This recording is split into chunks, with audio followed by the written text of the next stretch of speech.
Hi, I'm Nick Lang with the National Concrete Masonry Association, here with your Tech Tip Tuesday. About once a week I get a call from someone asking about whether we need continuous insulation in our concrete masonry wall assemblies in order to comply with the energy code. The short answer is no, and let me explain a little bit. Within the IECC, there are 3 different compliance paths. The first is prescriptive compliance, where you pick the requirements for individual elements, say a wall, out of a table. The second is what's called system performance or trade-offs, and this is where you can trade performance in one part of your building for maybe a little bit less performance in another. As a side note, this is what the ComCheck program is used for, if you're familiar with that.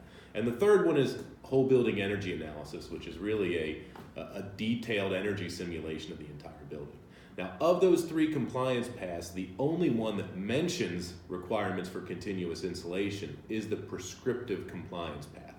And even within that prescriptive compliance path, there's one table that would give you continuous insulation R-value requirements, but there's a second equally applicable table that would give you requirements for the U factor of your assemblies, which would not require continuous insulation.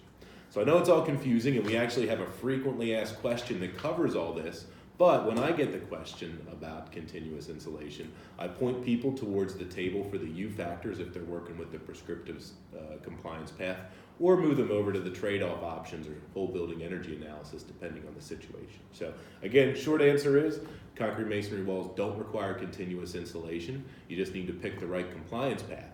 And we have lots of different resources that help with that. Certainly this FAQ is one you can download for free, and we have a lot of other stuff on NCMA Solution Center as well. So, as always, if you have a question for Tech Tip Tuesday, leave it in the comments and we'll get to it soon. Thanks a lot.